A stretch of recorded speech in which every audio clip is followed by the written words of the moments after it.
அஸ்திவாரம் ஆசையனக்கவரே நிசமுசிப்பாருதல் இயேசுவில் கண்டேன் யாரும் நிசமுசிப்பாருதல் இயேசுவில் கண்டேன் யாரும் என்ன மதுரமவர் தந்தைய நாம சுவை என்னகத்தில் நினைத்தார் இன்னல் பறந்திடுமே என்னகத்தில் நினைத்தார் இன்னல் பறந்திடுமே.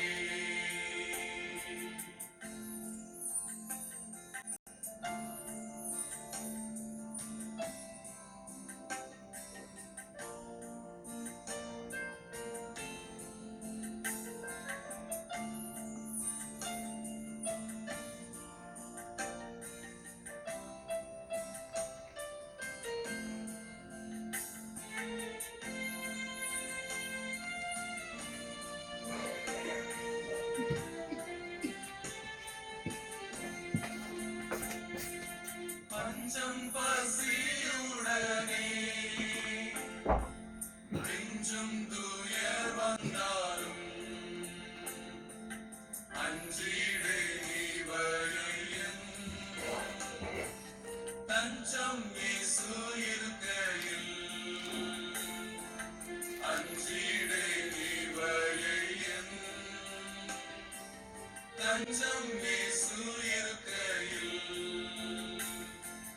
பாவத்தால் என்னில் வந்த சாபக்கரைகள் மாற்றி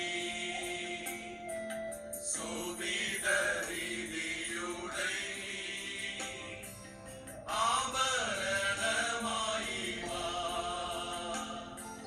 சோபித ரீதியுடை ஆபரணமாயிவா.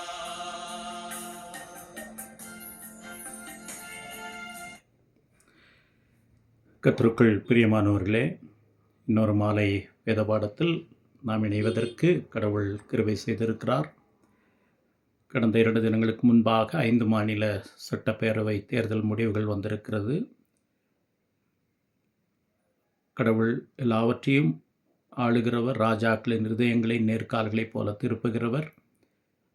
அவருடைய சித்தம் முழுமையாக இதில் இருக்கிறது என்பதை நாம் அறிகிறோம். ஒருவேளை தமிழ்நாட்டில் எப்படிப்பட்ட முடிவு இருக்க வேண்டும் என்று பலர் நினைத்தார்களோ அதற்கு வித்தியாசமாக ஒரு தீர்ப்பு வந்திருக்கிறது. அதுவும் கடவுளுடைய ஆளுகையின் கீழ் உட்பட்டது என்பதை நாம் அறிந்து கடவுளுடைய மகிமையை நாம் உயர்த்துகிறோம். நாம் அமர்ந்திருந்து கர்த்தருடைய வார்த்தையை தியானிக்கவும் கர்த்தரை தேவன் என்று அறிந்து கொள்ளவும் இந்த மாலை வேத பாடத்தை கடவுள் ஆசீர்வதிக்கும்படி இணைந்து ஜெபம் செய்வோம். சர்வ மகிமை பொருந்தின கர்த்தாவே, சர்வ ஏகாதிபத்தியத்தின் தேவனே, நீர் சர்வத்தையும் ஆளுகிறவர், ஞானமாய் நடத்துகிறவர். உமக்கு மகிமை எடுக்கும்படியாக நீர் எல்லாவற்றையும் இந்த உலகத்தில் அனுமதிக்கிறவர், வழி நடத்துகிறவர்.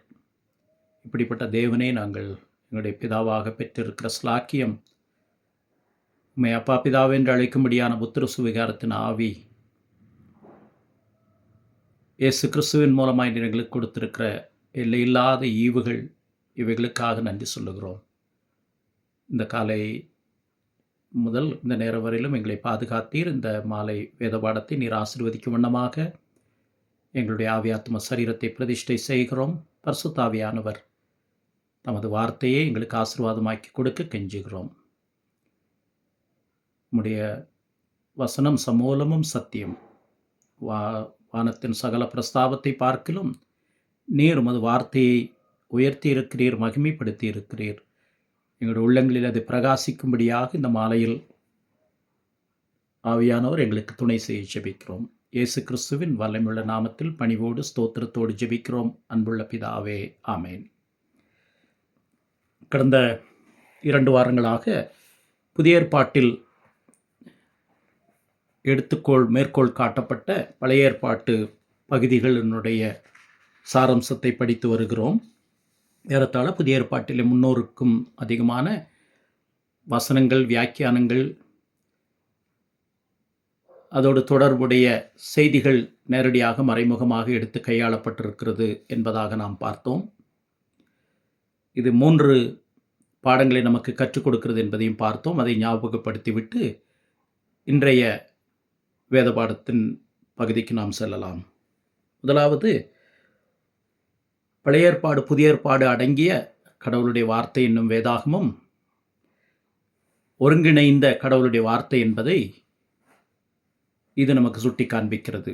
அதாவது பழைய ஏற்பாட்டு வசனங்கள், அதனுடைய தொடர்புகள், அதோடு சொல்லப்பட்ட கோட்பாடுகள் புதிய ஏற்பாட்டிலே எடுத்து கையாளப்பட்டிருப்பது வேதம் முழுவதும் ஒருங்கிணைந்த ஒரு கருப்பொருளை மையமாக வைத்தது என்பதை நாம் படித்து வந்தோம். The unity of the scriptures is clear and evident from the Old Testament quotes that we find in New Testament. There are 300 plus quotes that we come across in the New Testament. அது கிறிஸ்துவை மையமாக கொண்டது. பழைய ஏற்பாடு கிறிஸ்துவனுடைய நிழல், புதிய ஏற்பாடு கிறிஸ்துவனுடைய நிஜம். பழைய ஏற்பாடு பண்டிகைகள், பலிகைகள் எல்லாமே கிறிஸ்துவை காண்பிக்கிறது. புதிய ஏற்பாடு அதனுடைய நிறைவேறுதல். பழைய ஏற்பாடு கிறிஸ்து வருவார், மேசியா வருவார் என்று சொன்னதனுடைய சாராம்சம் புதிய ஏற்பாடு வந்தவர் மேசியாதான் என்பதை நமக்கு எடுத்துரைக்கிற சான்று. பழைய ஏற்பாட்டு தீர்க்கதரிசிகள் மேசியா வருவார் என்பதை பல கோணங்களிலே நேரடியாக மறைமுகமாக எடுத்து காண்பித்தார்கள். புதிய ஏற்பாட்டு அப்போஸ்தலர்கள் வந்தவர் மேசியாதான் என்பதை அவருடைய உயிர்ச்செழுதலை முன்னிட்டு சாட்சி பகர்ந்தார்கள் என்பதாக நாம் பார்க்கிறோம். இரண்டாவது, பழைய ஏற்பாடு தேவனுடைய வார்த்தை தான், தேவனுடைய வல்லமையுள்ள அதிகாரமுள்ள வார்த்தை தான் என்பதை இது நமக்கு சுட்டி காண்பிக்கிறது என்பதாக பார்த்தோம். இன்றைக்கும் யூதர்கள் பழைய ஏற்பாட்டை வைராக்கியமாக பாதுகாத்து கொண்டிருக்கிறார்கள். ஆனால் அதிலே சொல்லப்பட்ட அதன் கருவாகிய கிறிஸ்துவை அவர்கள் மறுதலித்து அவரை ஏற்றுக்கொள்ளாமல், சிலுவையில் அறையப்பட்ட அவர்தான் மேசியா என்பதை அவர்கள் உணராமல் அதை பாதுகாத்து வருகிறார்கள் என்பதாக பார்த்தோம். ஆகவே பழைய ஏற்பாடு தேவனுடைய வார்த்தை என்பதை இந்த புதிய ஏற்பாடு மேற்கோள்கள் நிரூபிக்கிறது. ஒருவேளை இயேசு கிறிஸ்து மரித்திராவிட்டால் அவரும் மற்ற தீர்க்கதரிசிகளைப் போலத்தான் இருந்திருப்பார். அவரும் ஒருவேளை இயேசு கிறிஸ்துவை பற்றி புதிய ஏற்பாட்டிலே ஜனங்கள் சொன்னது போல எரேமியா, பழைய ஏற்பாட்டு தீர்க்கதரிசிகளிலே பிரபலமான எலியா அல்லது தீர்க்கதரிசிகளில் ஒருவர் பெரிய காரியங்களை செய்தார் என்று ஜனங்கள் நம்பிக்கொண்டிருந்ததைப் போல ஆயிருக்கும்.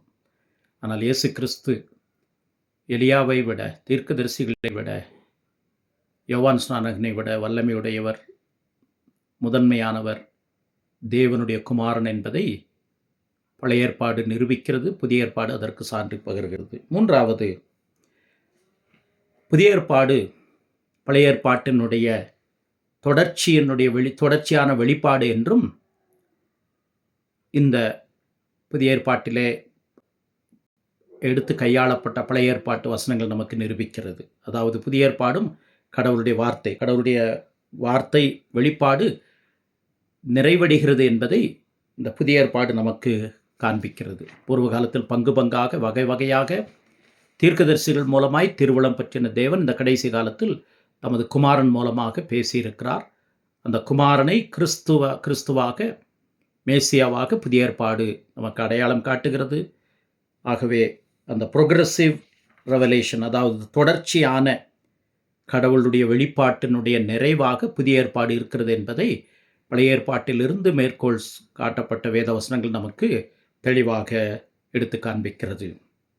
இந்த வகையிலே போன வாரம் ரோமர் 10ஆம் அதிகாரத்திலிருந்து சொல்லப்பட்ட வார்த்தை, இவைகளை செய்கிறவன் இவைகளால் பிழைப்பான் என்று பழைய ஏற்பாட்டிலே லேவியராகமம் மற்றும் உபாகமத்திலிருந்து பவுல் மேற்கோள் காட்டினதை பார்த்து இந்த 3 அம்சங்களும் எப்படி இது தெளிவாக இதிலே விளங்குகிறது என்பதை படித்தோம். அதாவது பழைய வேதம் முழுமையானது, கிறிஸ்துவை கருப்பொருளாக கொண்ட ஒருங்கிணைந்த நேர்த்தியான சத்தியம். 2வது, பழைய ஏற்பாடு தேவனுடைய வார்த்தை தான் என்பது அணித்தரமான உண்மை. புதிய ஏற்பாட்டோடு கடவுளுடைய வார்த்தை நிறைவடைகிறது, குமாரன் மூலமாக அது நிறைவேறுகிறது என்பதாக நாம் பார்த்து முடித்தோம். இன்றைக்கு நாம் பார்க்கிற வேத பகுதி இன்னொரு பழைய ஏற்பாட்டு வேத பகுதி. புதிய ஏற்பாட்டிலே சொல்லப்பட்டதை உங்கள் முன்பாக எடுத்து வைக்க விரும்புகிறேன். அதாவது 2 கொரிந்தியர் 3ஆம் அதிகாரம் வசனங்கள் 13 படிக்க விரும்புகிறேன். 2 கொரிந்தியர் 3:13. மேலும் ஒழிந்து போவதின் முடிவை இஸ்ரவேலர் புத்திரர் நோக்கி பாராதபடிக்கு மோசே தன் முகத்தின் மேல் முக்காடு போட்டு கொண்டது போல நாங்கள் போடுகிறதில்லை. அவருடைய மனது கடினப்பட்டது. இந்நாள் வரைக்கும் பழைய ஏற்பாடு வாசிக்கப்படுகையில் அந்த முக்காடு நீங்காமல் இருக்கிறது. அது கிறிஸ்துவினாலே நீக்கப்படுகிறது. மோசேயின் ஆகமங்கள் வாசிக்கப்படும் போது இந்நாள் வரைக்கும் முக்காடு அவர்கள் இருதயத்தின் மேல் இருக்கிறதே. அவர்கள் கர்த்தரிடத்தில் மனம் திரும்பும்போது அந்த முக்காடு எடுபட்டு போம். கர்த்தரே ஆவியானவர். கர்த்தருடைய ஆவி எங்கேயோ அங்கே விடுதலையும் உண்டு. நாம் எல்லாரும் திறந்த முகமாய் கர்த்தருடைய மகிமையை கண்ணாடியிலே காண்கிறது போல கண்டு ஆவியாயிருக்கிற கர்த்தரால் அந்த சாயலாக தானே மகிமையின் மேல் மகிமை அடைந்து மறுரூபப்படுகிறோம். இது பவுல் கொரிந்து சபைக்கு எழுதின 2ஆம் கடிதத்தில் சொல்லப்பட்ட வாசகம். பவுல் கொரிந்து சபை விசுவாசிகளுக்கு பழைய ஏற்பாட்டை மேற்கோள் காட்டி ஒரு சத்தியத்தை சொல்லுகிறார். இது எங்கிருந்து எடுத்து நமக்கு சொல்லப்பட்டது என்பதை நாம் யாத்திராகமம் 34ஆம் அதிகாரத்தில் ஒரு சில வசனங்களிலிருந்து இதை நாம் பார்க்கிறோம். யாத்திராகமம் 34ஆம் அதிகாரம் 30ஆம் வசனத்தில் 29ஆம் வசனத்திலிருந்து படிக்க விரும்புகிறேன். யாத்திராகமம் 34 29 முதல் 35 வரை. மோசே சாட்சி பலகைகள் 2ஐயும் தன் கையில் எடுத்துக்கொண்டு சீனாய் மலையிலிருந்து இறங்குகிற போது தன்னோடே அவர் பேசினதினாலே தன் முகம் பிரகாசித்திருப்பதை அவன் அறியாதிருந்தான். ஆரோனும் இஸ்ரவேல் புத்திரர் எல்லாரும் மோசையை பார்க்கும்போது அவன் முகம் பிரகாசித்திருப்பதைக் கண்டு அவன் சமீபத்தில் சேர பயந்தார்கள். மோசே அவர்களை அழைத்தான். அப்பொழுது ஆரோனும் சபையிலுள்ள பிரபுக்கள் யாவரும் அவனிடத்திற்கு திரும்பி வந்தார்கள். மோசே அவர்களோடே பேசினான். பின்பு இஸ்ரவேல் புத்திரர் எல்லாரும் அவனிடத்தில் சேர்ந்தார்கள். அப்பொழுது அவன் சீனாய் மலையில் கர்த்தர் தன்னோடே பேசினவைகளை எல்லாம் அவர்களுக்கு கற்பித்தான். மோசே அவர்களோடே பேசி முடியுமளவும் தன் முகத்தின் மேல் முக்காடு போட்டிருந்தான். மோசே கர்த்தருடைய சந்நிதியில் அவரோடே பேசும்படிக்கு உட்பிரவேசித்தது முதல் வெளியே புறப்படு மட்டும் முக்காடு போடாதிருந்தான். அவன் வெளியே வந்து தனக்கு கற்பிக்கப்பட்டதை இஸ்ரவேல் புத்திரரோடே சொல்லும்போது இஸ்ரவேல் புத்திரர் அவன் முகம் பிரகாசித்திருப்பதை கண்டார்கள். மோசே அவரோடே பேசும்படிக்கு உள்ளே பிரவேசிக்கும் வரைக்கும் முக்காட்டை திரும்ப தன் முகத்தின் மேல் போட்டுக்கொள்ளுவான். இந்த பகுதி சற்று வித்தியாசமான கோணத்தில் அல்லாவிட்டால் வித்தியாசமாக எழுதப்பட்டது, சொல்லப்பட்டது என்று சொல்லலாம். இது ஒரு ஆசீர்வாதமான, நம்மை பிரமிக்க வைக்கும், நம்மை யோசிக்க வைக்கும் ஒரு பகுதி. அதாவது சீனாய் வனாந்தரத்தில் கர்த்தர் மோசேயை மேலே அழைத்து, வனாந்தரத்தின் மேலே அழைத்து தம்முடைய பிரமாணங்களை இஸ்ரவேல் புத்திரருக்கு யெகோவா கொடுக்கிற பின்னணியிலே 40 நாட்கள் அவன் கர்த்தருடைய உடன்படிக்கை பற்றிய எழுதும்படியாக மேலே போகிறான். அவன் சாட்சி பலகைகளை கையில் எடுத்துக்கொண்டு சீனாய் மலையிலிருந்து இறங்கி வரும்போது அவனுடைய முகம் பிரகாசம் அடைந்திருக்கிறதாக ஜனங்கள் பார்க்கிறார்கள். அதனாலே அவன் சமீபத்தில் சேர பயப்படுகிறார்கள். என்ன ஒரு அருமையான ஒரு அனுபவமாக இருந்திருக்க முடியும். கடவுளுடைய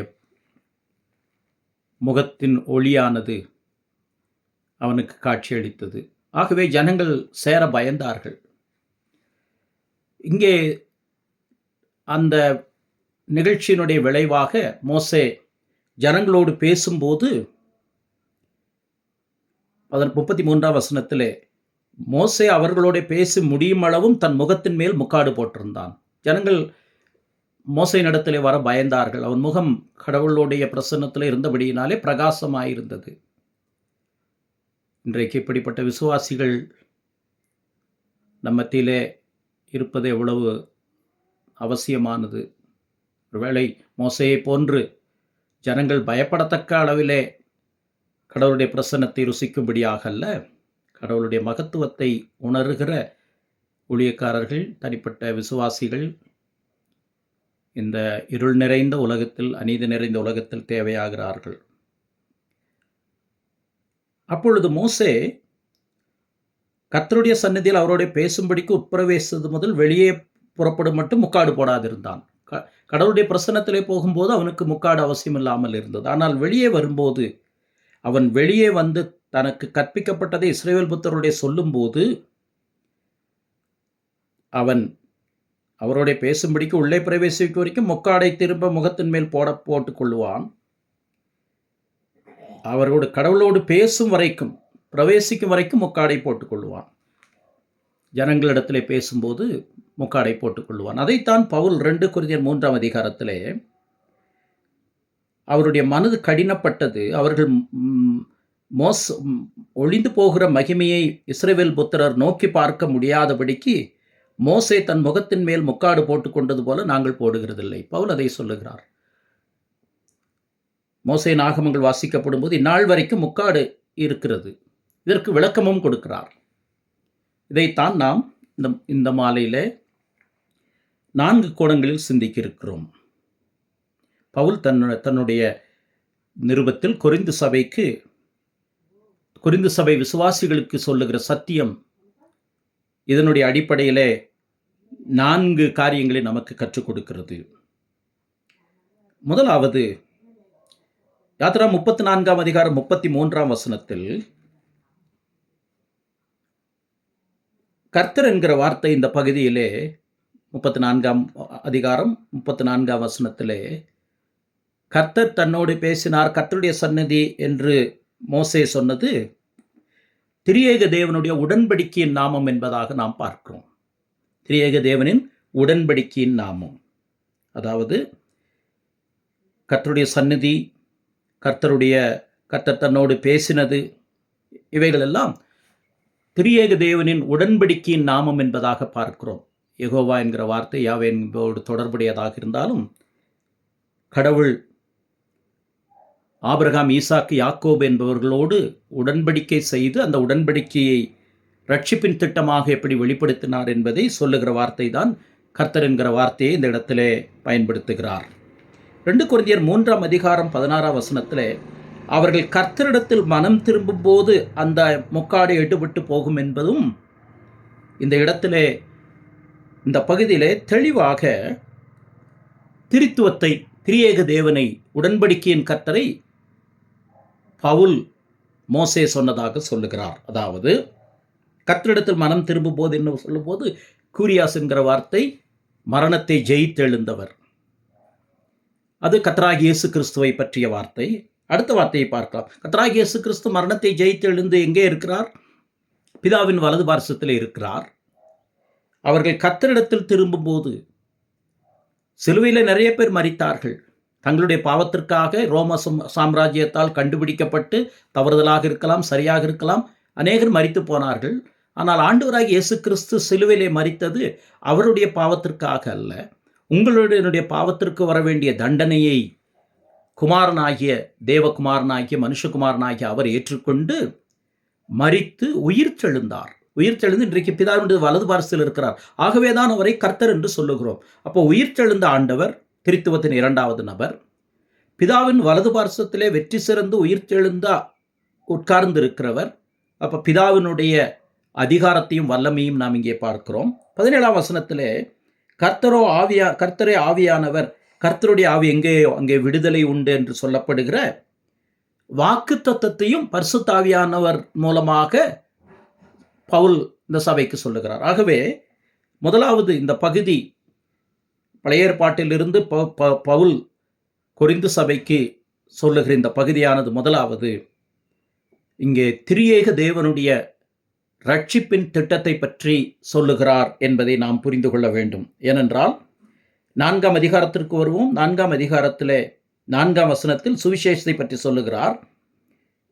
எங்கள் சுவிசேஷம் மறைபொருளாயிருந்தால் கெட்டுப்போகிறவர்களுக்கு அது மறைபொருளாயிருக்கும். தேவனுடைய சாயலாயிருக்கிற கிறிஸ்துவின் மகிமையான சுவிசேஷத்தின் ஒளி அவர்களுக்குள்ளே பிரகாசமாயிராதபடிக்கு பிரபஞ்சத்தின் தேவனானவன் அவருடைய மனதை குருடாக்கினான்.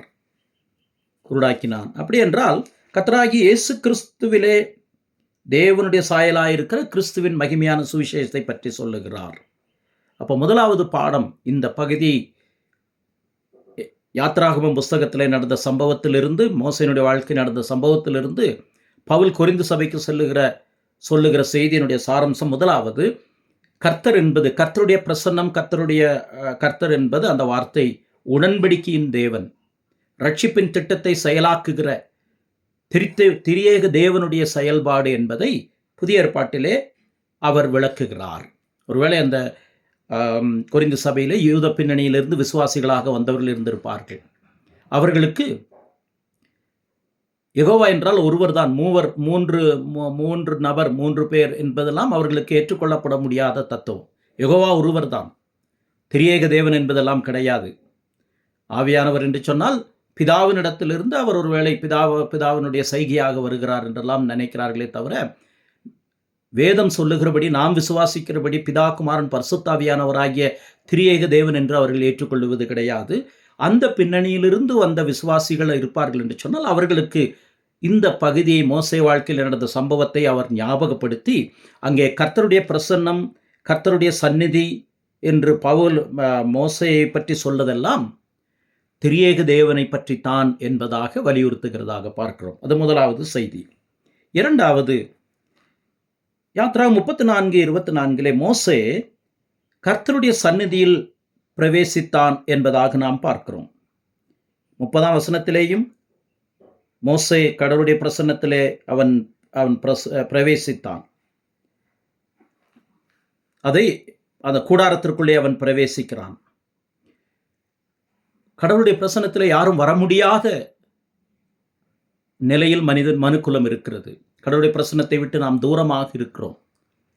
பாவம் என்கிற வார்த்தை எதிர் திசையிலே பிரயாணிப்பது, நாம் செல்ல வேண்டிய திசையை விட்டுவிட்டு எதிர் திசையிலே பிரயாணிப்பது என்பது பொருளாகும். இல்லாவிட்டால் இலக்கை தவற விடுவது என்பதாகும். மனிதன் கடவுளை விட்டு, அவருடைய மகத்துவத்தை விட்டு, அவருடைய மகிமையை விட்டு தன்னை விடுவித்து நித்தியத்தை நோக்கி, நித்திய அழிவை நோக்கி ஓடிக்கொண்டிருக்கிறான். எதிர் திசையிலே, கடவுளை விட்டு எதிர் திசையிலே பிரயாணம் செய்கிறான். இந்த பின்னணியிலே கடவுளுடைய பிரசன்னத்திலே சேருவதற்கு மோசே அனுமதிக்கப்படுகிறான். இதை 2 கொரிந்தியர் 3ஆம் அதிகாரம் 16ஆம் வசனத்தில், அது மோசேவுக்கு நடந்த சம்பவம். Moses was going to the presence of the Lord to face the Lord himself, which is impossible. கடவுளுடைய பிரசன்னத்திலே வருவதற்கு யாரும் தகுதியற்றவர்கள். எல்லாரும் பாவம் செய்து தேவ மகிமை இழந்து போனோம். நல்லவன் இல்லை, நீதிமான் இல்லை, தேவனை தேடுகிற உணர்வினவன் இல்லை. அதுதான் உண்மை. கிறிஸ்தவ குடும்பத்திலே பிறந்திருந்தாலும், கிறிஸ்தவ வளர்ப்பிலே வளர்ந்திருந்தாலும் அதுதான் உண்மை. இந்த பின்னணியிலே மோசேவுக்கு அந்த ஸ்லாக்கியம் கொடுக்கப்பட்டது. மோசே பழைய ஏற்பாட்டிலே கிறிஸ்துவனுடைய பிரதிநிதியாக இருக்கிறான். மோசேயினுடைய வாழ்க்கையின் பல அம்சங்கள் கிறிஸ்துவை பிரதிபலிக்கிறது. ஆகவே தான் நாம் முதலாவது சொன்ன 3 காரணங்கள் ஏன் புதிய ஏற்பாட்டிலே பழைய ஏற்பாட்டு வசனங்கள் எடுத்து கையாளப்படுகிறது என்பதற்கான காரணத்தை பார்த்தோம். கிறிஸ்து தான் வேதத்தின் மையப்பொருளாக இருக்கிறார். மோசேயினுடைய சில செயல்கள், சில பண்புகள் கிறிஸ்துவை பிரதிபலிக்கிறது. அதை நாம் புதிய ஏற்பாட்டிலே படிக்கிறோம். எபிரேயரிலே மோசே தேவனுடைய வீட்டில் எங்கும் உண்மையுள்ளவனாயிருந்தான், இவரோ மோசையோட பெரியவர் என்று நமக்கு கற்றுக் கொடுக்கப்பட்டிருக்கிறது. கடவுளுடைய பிரசன்னத்திலே நெருங்குவதற்கு தகுதியற்ற நாம் இயேசு கிறிஸ்துவின் மூலமாக கடவுளுடைய பிரசன்னத்திலே நெருங்குவதற்கு ஸ்லாக்கியம் பெற்றிருக்கிறோம் என்பதை வலியுறுத்துவதற்காக மோசே தேவனுடைய பிரசன்னத்திலே பிரவேசித்தான். மோசே நீதிமான் அல்ல. கடவுள் அவனுக்கு இரக்கமாக அனுமதி கொடுத்தார். மோசே கிறிஸ்துவனுடைய பிரதிநிதியாக, அடையாளமாக இருக்கிறான், முன்னடையாளமாக சில காரியங்களில் இருக்கிறான். இயேசு கிறிஸ்துவின் மூலமாக நாம் தேவனுடைய பிரசன்னத்திலே சேருவதற்கும் அங்கே வாழுவதற்கும் அவர் கொடுக்கும் பாவ மன்னிப்பு நிச்சயத்தினாலே, அவர் சிலுவிலே சிந்தின ஏக பலியின் இரத்தத்தினாலே நம்முடைய பாவங்கள் கழுவப்பட்டு தேவனோடு சமாதானம் பெற்றவர்களாக அவரிடத்தில் நெருங்குவதற்கு நாம் ஸ்லாக்கியம் பெற்றிருக்கிறோம். இப்போ அதை கொரிந்து சபைக்கு பவுல் எப்படி சொல்லுகிறார் என்று பார்க்கலாம். 2 கொரிந்தியர் 3:16 அவர்கள் அது கிறிஸ்துவினாலே அந்த முக்காடு நீக்கப்படுகிறது. முதலாவது நாம் பார்த்தோம், அது திரியேக தேவனுடைய அடையாளம். இப்பொழுது கடவுளுடைய பிரசன்னத்திலே நெருங்குவதற்கு நாம் தகுதியற்றவர்கள். கடவுளுடைய பிரசன்னத்திற்கு போய் திரும்பி வந்த மோசேயினுடைய முகமே அவ்வளவு பிரகாசமாயிருந்தால், கடவுளுடைய பிரசன்னம் எவ்வளவு மகத்துவமானது, எவ்வளவு உன்னதமானது என்பதை இது நமக்கு காண்பிக்கிறது. அந்த பிரசன்னத்திலே பாவியான மனுஷன், கடவுளை விட்டு தூரமாய் போகிற மனுஷன் வர முடியாது. அது சாத்தியமே கிடையாது. ஆனால் மோசேக்கு அந்த ஸ்லாக்கியம் கொடுக்கப்பட்டதனுடைய முன் அடையாளம் என்னவென்றால், கிறிஸ்துவினால் நீக்கப்படுகிற அந்த முக்காடு நீக்கப்படுகிறது. ஏன் அவர்கள் மோசே முக்காடு போட வேண்டியதாயிற்று என்றால், அவன் கடவுளுடைய பிரசன்னத்திற்கு போய் திரும்பி வரும்போது அவனுடைய முகம் பிரகாசம் அடைவதை அவனே அறியாமல் இருந்தான். ஜனங்கள் அதை பார்த்து பயந்தார்கள். கடவுளுடைய பிரசன்னத்தினுடைய பயம் அவர்களை பிடித்தது. அது ஒரு நல்ல ஒரு அறிகுறி என்று கூட வைத்துக் கொள்ளலாம். ஆனால் இன்றைக்கு வரைக்கும் அது இருப்பதற்கு காரணம், அந்த அறிகுறி, அந்த பயம் எப்படி நீக்கப்படுகிறது என்பதை அவர்கள் அறியாமல் இருக்கிறார்கள். அது கிறிஸ்துவினால் நீக்கப்படுகிறது. 16 வசனத்திலே அவர்கள் கர்த்தரிடத்தில் மனம் திரும்பும் போது அந்த முக்காடு எடுபடப்படுகிறது. கிறிஸ்துவுக்குள் பிரியமானவர்களே, கிறிஸ்துவனிடத்திலே திரும்பும் போது மாத்திரமே அந்த முக்காடு எடுபட போகிறது. ஆகவே தான் இதை எடுத்து கையாளுகிறார். அப்போ முக்காடு ஏன் மோசே போட்டார் என்றால், ஜனங்கள் கடவுளுடைய பிரசன்னத்தினுடைய ஒளியை, பிரகாசத்தை அங்கீகரிக்க முடியவில்லை, அதை நெருங்க முடியவில்லை. ஆனால் மோசேக்கு அந்த வாய்ப்பு கொடுக்கப்பட்டது. அவன் கடவுளுடைய பிரதிநிதியாக, கடவுளுடைய கற்பனையை அவன் பெற்றவனாக அழைக்கப்பட்டான். கடவுளுடைய கற்பனையை இயேசு கிறிஸ்து நிறைவேற்றினார். அந்த அடிப்படையிலே கிறிஸ்துவினால் அது நீக்கப்படுகிறது, அந்த முக்காடு எடுபடுகிறது. இன்றைக்கும் முக்காடு என்று சொன்னால் அவர்கள் முக்காடு போட்டுக்கொண்டு வாசிக்கிறது ஒரு பழக்கம் என்று வைத்துக் கொள்ளலாம். அவர்கள் அப்படியும் செய்கிறார்கள். அதை கடந்து அவருடைய இருதயத்தின் முக்காடு 15 வசனத்திலே மோசேயின் ஆகமங்கள் வாசிக்கப்படும் போது இந்நாள் வரைக்கும் முக்காடு அவர்கள் இருதயத்தின் மேல் இருக்கிறதே. ஒருவேளை சபையிலே பெண்கள் முக்காடு போடலாமா வேண்டாமா, இன்றைக்கு சபைகளிலே அது கட்டாயமா என்ற கேள்விக்கு வேதபூர்வமாக இன்னொரு செய்தி, இன்னொரு வேத பாடத்திலே நாம் விடையை காணுவோம். இப்பொழுது பழைய ஏற்பாட்டிலே அவருடைய இருதயத்தின் முக்காடு எப்படி இன்றைக்கும் அதனுடைய தொடர்ச்சி இன்றைக்கும் இருக்கிறது என்பதாக பார்க்கிறோம். அவர்கள் இன்னும் பழைய ஏற்பாட்டு 39 புஸ்தகங்கள் அல்லது அவர்களுடைய 22 புஸ்தகங்களை மாத்திரமே அவர்கள் ஏற்றுக்கொள்ளுகிறார்கள். அது கிறிஸ்துவுக்கு நேராக வழி நடத்துகிறது என்பதை அவர்கள் மறுதலிப்பதனாலே இன்றைக்கும் அவருடைய இருதயத்தில் அந்த முக்காடு இருக்கிறது. ஏன் இந்த முக்காடு? பயம். என்ன பயம்? கடவுளுடைய பிரசன்னத்திற்கு போய் வந்த மோசேயினுடைய முகப்பிரகாசத்தை பார்க்கும்போது அவர்களுக்கு பயம். அதற்கே அவர்கள் பயப்பட்டால், கடவுளுடைய பிரகாசம், நேரடியான மகத்துவமுள்ள பிரகாசம் எவ்வளவு பயங்கரமானது என்பதை பற்றிய உணர்வில்லாமல் இருக்கிறார்கள். அப்படிப்பட்ட தன்மையில இயேசு கிறிஸ்து எப்படி அதை நிவர்த்தியாக்குகிறார் என்பதாக நாம் சில வசனங்களை கொண்டு பார்க்கலாம். அப்போஸ்தலர் நடபடிகள் 10ஆம் அதிகாரத்தில் கொர்நேலியு வீட்டுக்கு பேதுரு சென்ற சம்பவத்தை நாம் படிக்கிறோம். அப்பொழுது அதில் ஒரு வசனத்தை நாம் பார்க்கிறோம். அப்போஸ்தலர் 10ஆம் அதிகாரம் 43ஆம் வசனம். அப்போஸ்தலர் 10:43. 42வது வசனம். அன்றியும் அவர் உயிரோடு இருக்கிறவர்களுக்கும் மரித்தோர்களுக்கும் தேவனால் ஏற்படுத்தப்பட்ட நியாயாதிபதி என்று ஜனங்களுக்கு பிரசங்கிக்கவும் சாட்சியாக ஒப்புவிக்கவும் அவர் எங்களுக்கு கட்டளையிட்டார். அவரை விசுவாசிக்கிறவன் எவனோ, அதாவது புதிய பிரஜாதிகளையும் சேர்த்து பேதுரு சொல்லுகிறார். அவரை விசுவாசிக்கிறவன் எவனோ அவருடைய நாமத்தினாலே பாவ மன்னிப்பை பெறுவான் என்று தீர்க்கதரிசிகள் எல்லாரும் அவரை குறித்தே சாட்சி கொடுக்கிறார்கள் என்றான். தீர்க்கதரிசிகள் எல்லாரும் அவரை குறித்து, அவர் மூலமாக வருகிற பாவ மன்னிப்பை குறித்து. நாம் ஏற்கனவே பார்த்தோம், ஏன் ஜனங்கள் மோசேயின் முகத்தை பார்க்க பயப்பட்டார்கள். கடவுளுடைய பிரசன்னம், கடவுளுடைய முகத்தின் ஒளி மோசேயின் மேலே பிரதிபலித்ததினாலே பயப்பட்டார்கள். ஏன்? அது கடவுளை விட்டு தூரமாய் போகிற மனிதனுடைய நிலைமை அதுதான். கடவுளுடைய பிரசன்னத்தை வாஞ்சிக்க மாட்டார்கள், அவருடைய சத்தியத்தை வாஞ்சிக்க மாட்டார்கள், அவருடைய அன்பை கூட ஏற்றுக்கொள்ள முடியாத நிலைமையிலே இருக்கிறார்கள், புறந்தள்ளுகிறவர்கள். அப்படிப்பட்ட நிலைமையிலே அந்த முகப்பிரகாசத்தை அவர்களால் சகிக்க முடியாமல் இருந்தது. அப்பொழுது மோசே முக்காடு போட்டுக் கொள்ள வேண்டி இருந்தது. இப்பொழுது கிறிஸ்துவினாலே அந்த முக்காடு எடுபடுகிறது என்றால் அந்த கிறிஸ்துவைத்தான், அந்த மேசியாவைத்தான், அவர் மூலமாக வருகிற பாவ மன்னிப்பு, அவருடைய நாமத்தினாலே பாவ மன்னிப்பை பெறுவான் என்பதை பற்றித்தான் தீர்க்கதரிசிகள் எல்லாரும் சாட்சி கொடுத்தார்கள் என்று பவுல் சொல்லுகிறார். இன்னும் சில வசனங்களை இதை முன்னிலையாக வைத்து சொல்ல விரும்புகிறேன். ரோமர் 3ஆம் அதிகாரம் 21ஆம் வசனம், தேவ 21, 22 வசனங்கள். இப்படி இருக்க நியாயப்பிரமாணம் இல்லாமல் தேவ நீதி வெளியாக்கப்பட்டிருக்கிறது. அதை குறித்து நியாயப்பிரமாணமும் தீர்க்க தரிசனங்களும் சாட்சியிடுகிறது.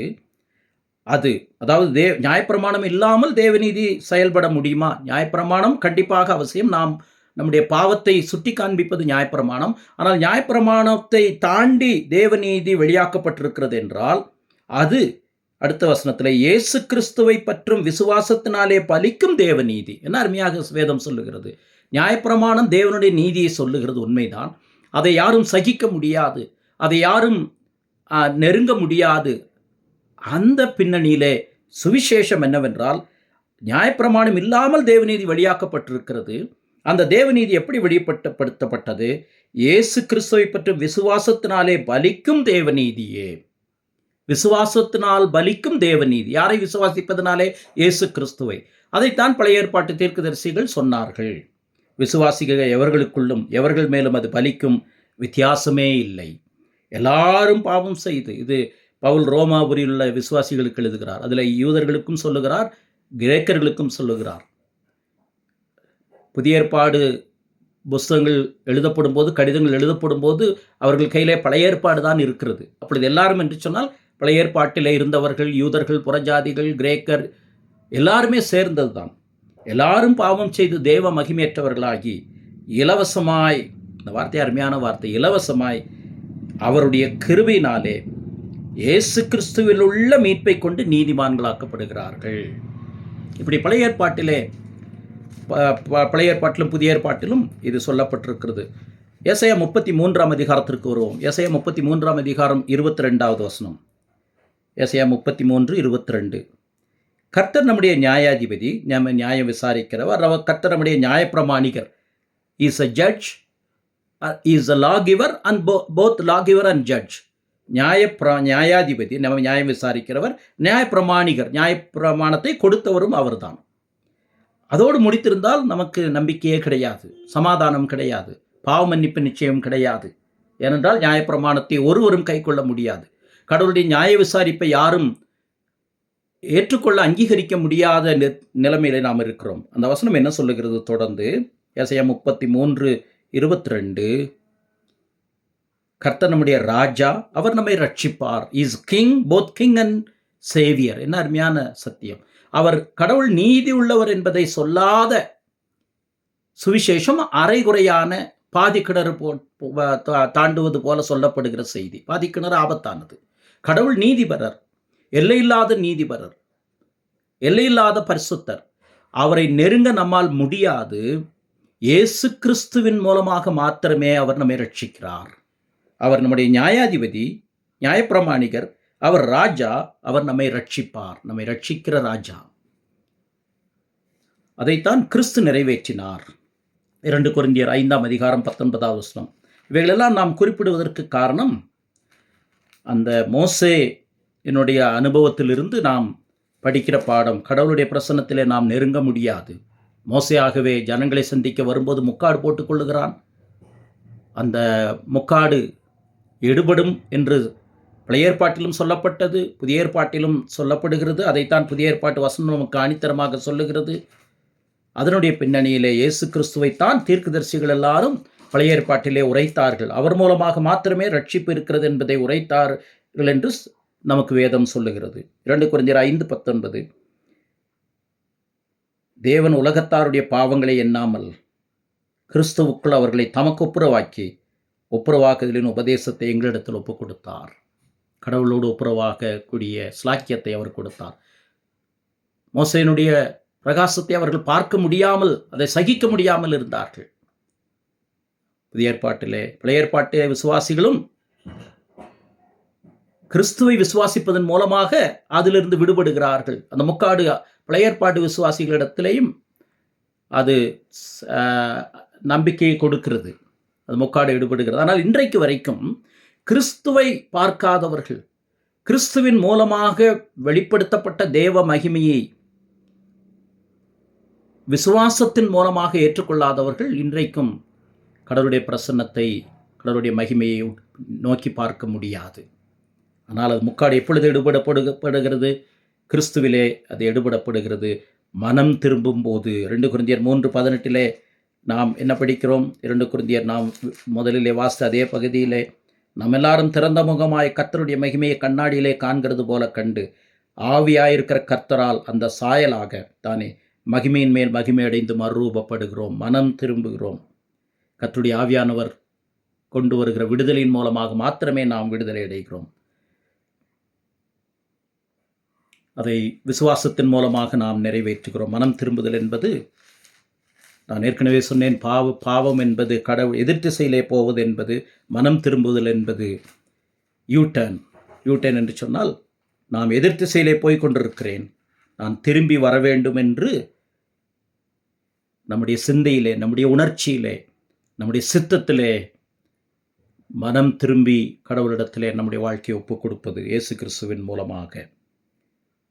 அப்போஸ்தலர் 20:20 வசனம், முன்பு தமஸ்குவிலும் எருசலேமிலும் யூதேயா தேசமெங்கும் உள்ளவரிடத்திலும் பின்பு புறஜாதியாரிடத்திலும் நான் போய் அவர்கள் தேவனிடத்திற்கு மனம் திரும்பி குணப்படவும் மனம் திரும்புதலுக்கேற்ற கிரியைகளை செய்யும் வேண்டும் என்று அறிவித்தேன்.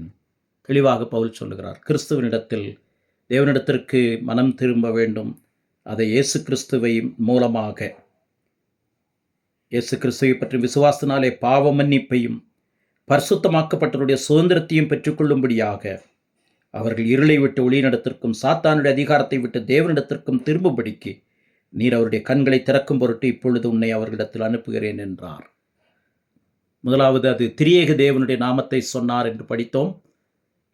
மோசே பயன்படுத்தின, யாத்ராகமம் 34ஆம் அதிகாரத்திலே பயன்படுத்தின கர்த்தர் என்கிற வசனம் புதிய ஏற்பாட்டிலே வார்த்தை, புதிய ஏற்பாட்டிலே பவுல் குறைந்து இடத்திலே எழுதும்போது திரித்துவத்தை அவர் சொல்லுகிறார் என்று பார்த்தோம். இரண்டாவது, கடவுளுடைய பிரசன்னத்தை பார்க்கக்கூடா முடியாதபடி அவரை விட்டு பயத்தினாலே ஒளிந்து கொண்டிருக்கிற மனுக்குலம் மனம் திரும்புவதன் மூலமாக செத்த கிரியைகளிலிருந்து விடுபட்டு கிறிஸ்துவை மாத்திரம் விசுவாசிப்பதன் மூலமாக ஜீவனுள்ள தேவனிடத்திற்கு நாம் திரும்பி வர முடியும், ஊழியம் செய்ய முடியும், அவருடைய பிரசன்னத்தை ருசிக்க முடியும் என்பதை அது காண்பிக்கிறது என்பதாக பார்த்தோம். அந்த முக்காடு கிறிஸ்துவை நம்பும்போது, கர்த்தரிடத்தில் திரும்பும்போது கிறிஸ்துவினால் அந்த முக்காடு எடுபடப்படுகிறது. ஒருவேளை இன்றைக்கு நிறைய பேர் பழைய ஏற்பாட்டை மாத்திரம் நம்புகிற கிறிஸ்தவர்கள் உண்டு. நிறைய கிறிஸ்தவர்கள் பழைய ஏற்பாடு வேண்டாம், புதிய ஏற்பாடு மாத்திரம் எனக்கு போதும் என்று சொல்லுகிறவர்கள் உண்டு. இந்த இரண்டும் வேதத்திற்கு புறம்பானது, ரட்சிப்புக்கு வழிவகை செய்யாது. பழைய ஏற்பாட்டிலே சொல்லப்பட்ட கிறிஸ்து புதிய ஏற்பாட்டிலே அதை நிறைவேற்றினார் என்ற அடிப்படையிலேயே நாம் விசுவாசிக்கிறோம். மூன்றாவது, அவர்களுடைய இஸ்ரவேல் ஜனங்களுடைய இந்த பகுதியிலே 2 கொரிந்தியர் 3ஆம் அதிகாரம் 16ஆம் வசனத்தினுடைய செய்தியினுடைய சாரம்சம், இஸ்ரவேல் ஜனங்களுடைய அவிசுவாசம் ஆவிக்குரிய ரீதியிலும் ஒழுக்க ரீதியிலும் இருளடைந்தது என்பதாக நாம் பார்க்கிறோம். 2 கொரிந்தியரில் இஸ்ரவேல் ஜனங்களை பற்றி பவுல் சொல்லுகிறார். சுருக்கமாக சொன்னால் 2 கொரிந்தியரில் இஸ்ரவேல் ஜனங்களுடைய மனது எப்படி குருடானது, ஆவிக்குரிய ரீதியிலே அது எப்படி மழுங்கி போனது என்பதை இஸ்ரவேல் ஜனங்களை மையமாக வைத்து எழுதுகிறார். பழைய ஏற்பாட்டிலே ஆதியாகமம் 33ஆம் அதிகாரத்திலே மோசேவை மையமாக வைத்து அந்த வசனம் சொல்லப்படுகிறது. அதாவது மோசே எப்படி மனிதர்களின் பிரதிநிதியாக கடவுளுடைய பிரசன்னத்திலே வரவழைக்கப்பட்டான் என்று சொல்லப்படுகிறது. ஆகவேதான் அந்த முக்காடையும் அதோடு தொடர்புடைய செய்தியும் நாம் அங்கே படிக்கிறோம். மோசே கிறிஸ்துவின் பிரதிநிதியாக, கிறிஸ்துவின் அடையாளமாக, முன் அடையாளமாக, மனிதனின் பிரதிநிதியாக தேவனுடைய பிரசன்னத்திலே செல்லுகிறார். இங்கே 2 கொரிந்தியர் 3ஆம் அதிகாரத்தில் யூத ஜனங்கள் அந்த ஜனங்களின் பிரதிநிதியாக, மனது கடினமான ஜனங்களின் பிரதிநிதிகளாக இருக்கிறார்கள் என்பதாக நாம் பார்க்கிறோம். நான்காவது இறுதியாக யாத்ரா 34ஆம் அதிகாரத்தில் மோசேயினுடைய முகத்தில் மெய்யாகவே ஒரு முக்காடி இருந்தது. There was a literal veil upon the face of Moses. பழைய ஏற்பாட்டில் அது கண்டிப்பாக இருந்தது. புதிய ஏற்பாட்டிலே அந்த முக்காடி இருதயத்தில் இருக்கிறது, இஸ்ரவேல் ஜனங்களுடைய இருதயத்தில் இருக்கிறது என்பதை பவுல் சொல்லுகிறார். இஸ்ரவேல் ஜனங்கள் கிறிஸ்துவிலே அந்த மகிமையை, கடவுளுடைய மகிமையை பார்க்க முடியாதவர்களாக இன்றும் இருக்கிறார்கள் என்பதாக பவுல் சொல்லுகிறார். இதுதான் இன்றைக்கு நமக்கு கொடுக்கப்பட்ட பெரிய அழைப்பு, ஸ்லாக்கியம். முன்பு யூதனானாலும் பின்பு பிரஜாதியானாலும் யாராயிருந்தாலும் சரி, அவர்கள் கிறிஸ்துவை விசுவாசியாவிட்டால் இருதயத்திலே முக்காடு இருக்கிறது. அந்த முக்காடு எதனாலே வருகிறது? பயத்தினாலே வருகிறது. அது என்ன பயம்? மரண பயம். ஒருவேளை பிரகாசத்தை பார்த்தால் மனிதர் சந்தோஷப்பட வேண்டும், மகிழ்ச்சி அடைய வேண்டும், நிம்மதி அடைய வேண்டும், பாதுகாப்பாக உணர வேண்டும். ஆனால் மனிதன் பிரகாசம், வெளிச்சத்தை பார்க்கும்போது ஓடி ஒளிந்து கொள்ளுகிறான் என்றால், பாவத்தினாலே மனிதனுடைய வீழ்ச்சியின் யதார்த்தம் இதிலே நமக்கு புரிகிறது. ஆண்டவராகிய இயேசு கிறிஸ்து பிறந்த பொழுது, இதோ எல்லா ஜனத்துக்கும் மிகுந்த சந்தோஷத்தை உண்டாக்கும் நற்செய்தியை உங்களுக்கு அறிவிக்கிறேன். இன்று கர்த்தராகிய கிறிஸ்து என்னும் இரட்சகர் உங்களுக்காக தாவீதின் ஊரிலே பிறந்திருக்கிறார் என்ற செய்தியை அறிவித்த பொழுது, அந்த மகிமையான ஒளி மெய்ப்பர்களுக்கு காண்பிக்கப்பட்ட போது, அவர்களுக்கு வெளிப்பட்ட போது அவர்கள் மிகவும் பயந்தார்கள் என்று வேதம் சொல்லுகிறது. இருளை கண்டு பயப்படுகிற மனிதன் இயற்கையானது என்றாலும், வெளிச்சத்தை பார்த்தே மனிதன் பயப்படுகிறான். தேரை என்று சொல்லுவார்கள். தேரை என்ன செய்யுமாம்? இருளிலே வசிக்கும். வெளிச்சத்தை நாம் பாய்ச்சினால் உடனடியாக இருளுக்குள் ஓடும். கிறிஸ்து அதைத்தான் சொல்லுகிறார். நீங்கள் ஒளியை பார்க்கிலும் இருளை அதிகமாக நேசிக்கிறீர்கள். யோவான் சுவிசேஷத்தில் ஆண்டவராகிய இயேசு கிறிஸ்து சொன்ன வார்த்தை, நீங்கள் ஒளியினிடத்திலே வர விருப்பப்படுவது கிடையாது. ஏனென்றால் ஒளியினிடத்திலே வந்தால் அந்த ஒளி உங்களுடைய அழுக்கை, உங்களுடைய பாவத்தை சுட்டி காண்பிக்கும் என்பதனாலே நீங்கள் ஒளியினிடத்திற்கே வருவதற்கு பயப்படுகிறீர்கள் என்று சுவிசேஷம், யோவான் சுவிசேஷத்தை நாம் படிக்கிறோம். யோவான் 3ஆம் அதிகாரம் 19ஆம் வசனம், ஒளியானது உலகத்திலே வந்திருந்தும் மனுஷருடைய கிரியைகள் பொல்லாதவைகளாக இருக்கிறபடியினால் அவர்கள் ஒளியை பார்க்கலும் இருளை விரும்புகிறதே அந்த ஆக்கினை தீர்ப்புக்கு காரணமாக இருக்கிறது. ஒளியானது யார்? ஆண்டவராகிய இயேசு கிறிஸ்து, நானே உலகத்திற்கு ஒளியாயிருக்கிறேன் என்றார். பொல்லாங்கு செய்கிற எவனும் ஒளியை பகைக்கிறான், தன் கிரியைகள் கண்டிக்கப்படாதபடிக்கு ஒளியினிடத்தில் வராதிருக்கிறான். அவனுடைய கிரியைகள் கண்டிக்கப்பட வேண்டும், அது சீர்தூக்கி ஆராயப்பட வேண்டும், அதற்கு பரிகாரம் செலுத்தப்பட வேண்டும். அதை மனிக்குலம் விரும்புவது கிடையாது. இன்றைக்கும் நம்முடைய வாழ்க்கையில் அநேக ரகசிய பாவங்கள், கீழ்ப்படியாமைகள், மற்றவர்களுக்கு நாம் தந்திரமாக சாமர்த்தியமாக மறைத்து வைக்கிற சிந்தனைகள், கற்பனைகள், பேச்சுகள், இவைகள் எல்லாம் நியாயம் தீர்க்கப்பட வேண்டும். ஒரு நாளிலே கண்டிப்பாக நியாயம் தீர்க்கப்பட இருக்கிறது. ஆனால் இப்பொழுதே அந்த நியாய தீர்ப்பை சந்திப்பது நல்லது. அது எப்படி சாத்தியமாகிறது? இந்த உலகம் ஏற்கனவே நியாயம் தீர்க்கப்பட்டிருக்கிறது என்று இயேசு கிறிஸ்து சொன்னார். இந்த உலகத்தை ஆண்டவர் நியாயம் விசாரித்திருக்கிறார். எப்படி நியாயம் விசாரித்திருக்கிறார்? சிலுவையிலே கிறிஸ்து மரித்ததினாலே இந்த உலகம் ஏற்கனவே நியாயம் விசாரிக்கப்பட்டிருக்கிறது. அந்த சிலுவையில் அறையப்பட்ட கிறிஸ்துவை விசுவாசிக்கிறவர்கள் நித்திய நியாய தீர்ப்புக்கு உட்பட வேண்டிய அவசியம் இல்லாமல் தண்டனையிலிருந்து விடுதலையாக்கப்படுகிறார்கள். 21ஆம் வசனம், யோவான் 3:21, சத்தியத்தின்படி செய்கிறவனோ தன் கிரியைகள் தேவனுக்குள்ளாக செய்யப்படுகிறது என்று வெளியாகும்படிக்கு ஒளியினிடத்தில் வருகிறான் என்றார். இந்த மாலையிலே நாம் கடவுளுடைய வெளிச்சத்திலே வாழுகிறவர்களா? நம்முடைய பாவங்களை நாம் அறிக்கையிட்டால் இயேசு கிறிஸ்துவின் ரத்தம் சகல பாவங்களை நீக்கி நம்மை சுத்திகரித்து தேவனோடும் கர்த்தராகிய இயேசு கிறிஸ்துவோடும் பரிசுத்த ஆவியானவர் மூலமாக ஐக்கியப்படுவதற்கு நமக்கு இலவசமான ரட்சிப்பை அவர் கட்டளையிட்டிருக்கிறார். அந்த அடிப்படையிலே 2 கொரிந்தியர் 3ஆம் அதிகாரத்தில் பவுல் மோசேயை பற்றி பழைய ஏற்பாட்டினுடைய அந்த நிகழ்வை சொல்லும்போது, இஸ்ரவேல் ஜனங்களுடைய விருப்பமின்மை ஒளியினிடத்திலே வராமல் இருப்பது. அந்த முக்காடு, அந்த இருள் இன்றைக்கும் இருக்கிறது. அவர்கள் ஒருவேளை பழைய ஏற்பாட்டை வாசிக்கலாம், பழைய ஏற்பாட்டை வியாக்கியானம் பண்ணலாம், அதுக்காக வைராக்கியம் பாராட்டலாம். என்ற போதிலும் இன்றைக்கும் அவர்களுடைய இருதயத்திலே முக்காடு இருந்து கொண்டே இருக்கிறது.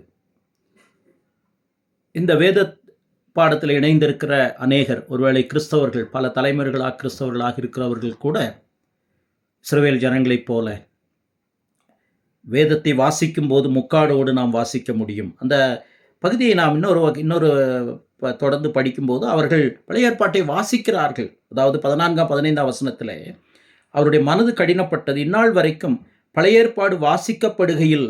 இப்போ பவுல் கொரிந்து சபைக்கு எழுதும்போது இந்த ஜெபாலயங்கள், அப்பொழுது தேவாலயம் இடிக்கப்பட்டு விட்டது, ஜெபாலயங்களிலே வேதாகமம் வாசிக்கப்படுகிறது, பழைய ஏற்பாடு வாசிக்கப்படுகிறது. அதற்கு நமக்கு உதாரணம் இருக்கிறது. அப்போஸ்தலர் 14ஆம் அதிகாரத்தில் படிக்கலாம். அப்போஸ்தலர் 14ஆம் அதிகாரத்தில் பவுல் அந்த இடத்தில் பட்டணத்திற்கு வந்தபோது அவர்கள் அந்த நிருபத்தை பழைய ஏற்பாடு பகுதியை வாசித்து பவுல் ஏதாவது சொல்லுகிறாரா என்று அவரிடத்தில் கேட்டார்கள். 13ஆம் அதிகாரம், அப்போஸ்தலர் 13ஆம் அதிகாரத்தில் பவுலும் பர்னபாவும் அந்தியோகியா பட்டணத்திற்கு வந்து ஜெபாலயத்தில் பிரவேசித்து உட்கார்ந்தார்கள். அப்போஸ்தலர் 13, 14, 15. நியாயப்பிரமாணமும் தீர்க்க தரிசன ஆகமும் வாசித்து முடிந்த பின்பு, இன்றைக்கும் அவர்கள் நியாயப்பிரமாண புஸ்தகத்தை வாசிக்கிறார்கள், தீர்க்க தரிசன புஸ்தகத்தை வாசிக்கிறார்கள். சகோதரி, நீங்கள் ஜனங்களுக்கு புத்தி சொல்ல விரும்பினால் சொல்லுங்கள் என்று சொல்லும்படி ஜெபாலய தலைவர்கள் அவர்களிடத்தில் கால் அனுப்பினார்கள். அப்பொழுது பவுல் எழுந்திருந்து, தேவனுக்கு பயந்து நடக்கிற சகல ஜனங்களே கேளுங்கள் என்று இஸ்ரவேல் ஜனங்களை பார்த்து சொல்லுகிறார். அவர் யாரை பற்றி பேசுகிறார்? இயேசு கிறிஸ்துவை பற்றி பேசுகிறார். நன்றாக கவனிப்போம். நியாயப்பிரமாணம் வாசிக்கப்படுகிறது, தீர்க்க தரிசனம் வாசிக்கப்படுகிறது. பவுலுக்கு ஒரு சமிக்கை கொடுக்கப்படுகிறது, நீங்கள் ஏதாவது சொல்ல விரும்பினால் சொல்லுங்கள் என்று. அப்பொழுது பவுல் அந்த புஸ்தகத்திலிருந்து இயேசு கிறிஸ்துவின் சுவிசேஷத்தை அவர் சொல்லுகிறார். கடைசி எப்படி முடிக்கிறார்? மோசே நியாயப்பிரமாணத்தினாலே நீங்கள் எவைகளில் நின்று விடுதலையாக்கப்படக்கூடாதிருந்ததோ, விடுதலையாகி நீதிமான்களாக்கப்படக்கூடாதிருந்ததோ, விசுவாசிக்கிறவன் எவனும், இயேசு கிறிஸ்துவை விசுவாசிக்கிறவன் எவனும் அவைகளில் நின்று இவராலே விடுதலையாகி நீதிமானாக்கப்படுகிறான் என்று உங்களுக்கு தெரிந்திருக்க கடவது. தீர்க்கதரிசி அதே போல தீர்க்கதரிசி புஸ்தகத்தையும் சொல்லுகிறார். 40ஆம் வசனத்திலே, தீர்க்கதரிசிகளின் புஸ்தகத்தில், அசட்டைக்காரரை பாருங்கள், நீங்கள் உங்கள் நாட்களில் ஒரு கிரியை நான் நடப்பிப்பேன், ஒருவன் அதை உங்களுக்கு விவரித்து சொன்னாலும் நீங்கள் விசுவாசிக்க மாட்டீர்கள் என்று சொல்லியிருக்கிறபடி உங்களுக்கு நேரிடாதபடிக்கு எச்சரிக்கையாயிருங்கள் என்றான். இந்த செய்திகளை எல்லாம் கேட்டபோது ஒரு சிலர் மாத்திரம் கர்த்தருடைய வசனத்தை ஏற்றுக்கொண்டார்கள். பெரும்பாலானோர் பொறாமையினால் நிறைந்து, அடுத்த ஓய்வு நாளில் என்ன நடந்தது? யூதர்கள் ஜனக்கூட்டங்களை கண்டபோது பொறாமையினால் நிறைந்து அவனை தூஷித்தார்கள். இருதயம் கடினப்பட்டபடியினாலே, இருதயத்தின் முக்காடு இருக்கிறபடியினாலே, கிறிஸ்துவாகிய ஒளிக்குள் அந்த முக்காடு விடுதலை அடைய முடியும், அது நீங்க முடியும் என்ற நம்பிக்கை அவர்கள் பெறாதபடியினாலே, சிலுவையில் அறையப்பட்ட இயேசு கிறிஸ்து மாத்திரமே அந்த இருதயத்தின் முக்காடை நம்முடைய வாழ்க்கையிலிருந்து நீக்கி தேவனை விட்டு தூரமாய் போகிற நாம், கடவுளுடைய பிரசன்னத்திலே நெருங்க முடியாமல் பயத்திலே வாழ்கிற நாம், இயேசு கிறிஸ்துவின் மூலமாக தேவனிடத்திலே வர முடியும் என்ற நம்பிக்கையை பெறாமல் அந்த முக்காடு, இருதய முக்காடு அப்படி இருக்கிறது. ஆகவே தான் பவுல் சொல்லுகிறார், இன்றைக்கு வரைக்கும் அந்த பழைய ஏற்பாடு வாசிக்கப்படுகையில், என்ன அருமையான வசனம், 2 கொரிந்தியர் 3:14, பழைய ஏற்பாடு வாசிக்கப்படுகிற அப்போஸ்தலர் நடவடிக்கைகளில் 2-3 சம்பவங்கள் இருக்கிறது.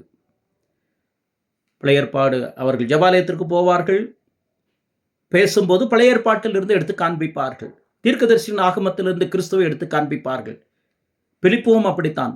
எகிப்தினுடைய மந்திரியோடு சேர்ந்த பொழுது ஏசாயா 53ஆம் அதிகாரத்தை படித்துக் கொண்டிருந்த அந்த மந்திரியின் இடத்திலே அந்த வேத வாக்கியத்தை முன்னிட்டு இயேசு கிறிஸ்துவை குறித்து பிரசங்கித்தான் என்று படிக்கிறோம். அந்த முக்காடு இன்றைக்கும் இருக்கிறது. ஒருவேளை இந்த வேத பாடத்தினுடைய சாரம்சம், நான் யூதன் அல்ல, நான் கிறிஸ்துவை விசுவாசிக்கிறேன் என்று நீங்கள் சொல்லலாம். ஒருவேளை யூதர்கள் இயேசுவை விசுவாசிக்கவில்லை, ஆனால் நான் இயேசுவை விசுவாசிக்கிறேன் என்று சொல்லலாம். ஆனால் எந்த இயேசுவை விசுவாசிக்கிறோம் என்பதுதான் முக்கியம். ஏனென்றால் இதே பவுல் இதே கொரிந்து நிருபத்திற்கு எழுதும்போது சொல்லுகிறார், 2 கொரிந்தியர் 11ஆம் அதிகாரத்திலே இன்றைக்கு 2026ஆம் வருஷத்தில் வசிக்கிற நமக்கும் செய்தியை சொல்லுகிறார். 2 கொரிந்தியர் 11ஆம் அதிகாரம் 3ஆம் வசனத்திலிருந்து, சர்ப்பமானது, அதற்கு முந்தின வார்த்தை அருமையான வார்த்தை, 2ஆம் வசனம், நான் உங்களை கற்புள்ள கன்னிகையாக கிறிஸ்து என்னும் ஒரே புருஷனுக்கு ஒப்புக் கொடுக்க நியமித்தபடியால் உங்களுக்காக தேவ வைராக்கியமான வைராக்கியம் கொண்டிருக்கிறேன். ஆகிலும் சர்ப்பமானது தன்னுடைய தந்திரத்தினாலே ஏவாளை வஞ்சித்தது போல உங்கள் மனதும் கிறிஸ்துவை பற்றிய உண்மையின் என்ற அந்த வார்த்தையை கவனிப்போம். கிறிஸ்துவை விட்டு அல்ல, கிறிஸ்துவை பற்றி உண்மையின் என்று விலகும்படி கெடுக்கப்படுவோம் என்று பயந்திருக்கிறேன். எப்படியெனில் உங்களில் வருகிறவன் நாங்கள் பிரசங்கியாத வேறொரு இயேசுவை பிரசங்கித்தானால். அப்போ வேறு இயேசுக்கள் இன்றைக்கு சபைகளிலே பிரசங்கிக்கப்படுகிறார்கள். இயேசு கிறிஸ்துவினிடத்தில் வந்தால் வியாதி நீங்கும், இயேசு கிறிஸ்துவினிடத்தில் வந்தால் உங்களுக்கு வறுமை நீங்கும், இயேசு கிறிஸ்துவினிடத்தில் வந்தால் உங்களுக்கு செழுமை வரும். இயேசு கிறிஸ்துவை விசுவாசியாதவர்களே செழுமையாக இருக்கிறார்களே. இயேசு கிறிஸ்துவை விசுவாசியாத கோடிக்கணக்கானவர்கள் உடலில் ஆரோக்கியத்தோடு, முழு ஆரோக்கியம் அல்ல, குறைந்தபட்ச ஆரோக்கியத்தோடு நீண்ட காலம் வாழுகிறார்களே. இயேசு கிறிஸ்து, வேறொரு இயேசு கிறிஸ்து யார்? சிலுவையிலே அறையப்படாத கிறிஸ்து, நம்முடைய பாவங்களுக்காக, என்னுடைய பாவத்திற்காக அந்த வெளிச்சம், அந்த பிரகாசத்தை சகிக்க முடியாமல் மோசே முக்காடு போடுகிற அளவுக்கு கொண்டு செல்லுகிற கிறிஸ்துவனுடைய, சிலுவையில் அறையப்பட்ட கிறிஸ்துவனுடைய மகிமையான சுவிசேஷத்தை விசுவாசியாவிட்டால் யூதர்களைப் போல, இஸ்ரவேலரைப் போல நீங்களும் அந்த முக்காடு உடையவர்களாக இருதயத்தில் இருக்க முடியும். நீங்கள் வேதத்தை வாசிக்கலாம், கிறிஸ்துவை விசுவாசிக்கிறேன் என்று சொல்லலாம். யூதர்களும் மேசியாவாகிய கிறிஸ்துவை விசுவாசிக்கிறோம், அவருக்காக காத்து கொண்டிருக்கிறோம் என்று இன்றைக்கும் சொல்லுகிறார்கள். ஆனால் முதல் முறையாக வந்து சிலுவையில் அறையப்பட்ட கிறிஸ்துவை விசுவாசித்து அவர் கொண்டு வந்த பாவ மன்னிப்பு நிச்சயத்தை பெறுகிற அந்த விசுவாசத்தை உடையவர்களாக நம்முடைய ஆத்மாவை சீர்படுத்திக் கொள்ள கடவுள் கிருபை செய்வாராக. இந்த செய்தியிலே தங்களை உறுதிப்படுத்தி கொண்டவர்கள், ஏற்கனவே மனம் திரும்பி கிறிஸ்துவை விசுவாசித்தவர்கள், இந்த உறுதிக்காக, இந்த நிச்சயத்திற்காக கடவுளை ஸ்தோத்தரிப்போம். இன்னும் மனம் திரும்பாதவர்கள், இன்னும் இருதயத்தில் முக்காடோடு இருக்கக்கூடியவர்கள், இயேசு கிறிஸ்துவாகிய மகிமையின் இல்லத்திற்கே திரும்பி வருவோம். கர்த்தர் நம்மை ஆசீர்வதிப்பாராக. ஜெபம் செய்வோம். எல்லையில்லாத மகிமை நிறைந்த கர்த்தாவே, கடவுளுடைய மகிமையை பாவத்தினால் இழந்து அதை சகிக்க முடியாமல், நோக்கி பார்க்க முடியாமல், இருளை நேசித்து இருளுக்குள்ளாக வாழுகிற ஜனங்களாகிய இந்த பாவ மனுக்குலத்தை தேடி இயேசு கிறிஸ்து தேவனோடு ஒப்புரவாகும்படி, அவருடைய வெளிச்சத்தோடு நித்திய மகிமையோடு ஒப்புரவாகும்படி தம்மை தாமே ஏகபலியாக ஒப்பு கொடுத்தார். அதை பழைய ஏற்பாட்டு தீர்க்கதரிசிகள் எங்களுக்கு ஞாபகப்படுத்துகிறார்கள். மோசேயினுடைய வாழ்க்கையின் பல அம்சங்கள் எங்களுக்கு ஞாபகப்படுத்துகிறது. குறிப்பாக மோசே கடவுளுடைய கற்பனையை பெறுவதற்காக, கற்பனைகளை பெறுவதற்காக கடவுளுடைய பிரசன்னத்திலே பிரவேசித்த பொழுது அவன் முகம் பிரகாசம் அடைந்தது. அதனுடைய விளைவை ஜனங்கள் பார்க்க முடியாத போது முக்காடு போட்டான். அந்த முக்காடு எப்படிப்பட்ட தன்மையுடையது என்பதை பவுல் தன்னுடைய நிருபத்திலே சொன்னார். இந்நாள் வரைக்கும் பழைய ஏற்பாடு வாசிக்கப்படுகையில் அதை வாசிக்கிறவர்களால் அவர்களுக்குள்ளாக அந்த முக்காடு இருக்கிறது. அது கிறிஸ்துவினாலே அவரிடத்தில் மனம் திரும்பும் போது மாத்திரம் எடுபட்டு போகும் என்று சொல்லப்பட்டிருக்கிறது. அப்படிப்பட்ட விடுதலை, கர்த்தருடைய ஆவியானவர் எங்கே இருக்கிறாரோ அங்கே விடுதலை உண்டு என்று, அப்படிப்பட்ட விடுதலையை இயேசு கிறிஸ்துவின் முகத்திலே பரிசுத்த ஆவியானுடைய கிரியினாலே பெற்றுக்கொள்கிற இந்த மாலையில் அழைப்பை பெற்றவர்கள் அதை உதாசீனப்படுத்தாதபடி மனம் திரும்பி கிறிஸ்துவை நோக்கி பார்க்க, கல்வாரியில் அறையப்பட்ட கிறிஸ்து என்னுடைய பாவங்களுக்காக அடிக்கப்பட்டவர், எனக்கு தேவனுடைய மகிமையை சீர்பொருத்தி கொடுக்கும்படி அடிக்கப்பட்டவர் என்ற விசுவாசத்தோடு மனம் திரும்பி அவரிடத்திலே நெருங்கி வர நீர் உதவி செய்ய வேண்டும் என்று ஜெபிக்கிறோம். இந்த வசனங்களுக்காக உம்மை ஸ்தோத்திரிக்கிறோம். இவைகளை தியானிக்கும் போது மேலும் வெளிச்சத்தை நீர் எங்களுக்கு கொடுக்க வேண்டும் என்று கெஞ்சுகிறோம். இயேசு கிறிஸ்துவின் வல்லமையுள்ள நாமத்தில் ஸ்தோத்திரத்தோடு துதிகளோடு கேட்டுக்கொள்ளுகிறோம். பரிசுத்தமுள்ள பிதாவே, ஆமென். கர்த்தர் நம்மை இந்த வார்த்தைகளின் மூலமாக ஆசீர்வதிப்பாராக. இப்படிப்பட்ட வேத பாடங்களில் சந்தேகங்கள் இருக்கும் பட்சத்தில் நீங்கள் தாராளமாக வாட்ஸ்அப்பிலோ அல்லாவிட்டால் இந்த யூடியூபினுடைய சேனலினுடைய வாயிலாகவோ உங்களுடைய கருத்துக்களை, சந்தேகங்களை பதிவு செய்யும்படி உங்களை அன்புடன் கேட்டுக்கொள்கிறேன். இயேசுவின் அஸ்திபாரம் ஆசை எனக்கவரே, இந்த பாடல் வரிகளை நாம் மறுபடியும் கேட்டு நிறைவு செய்யலாம்.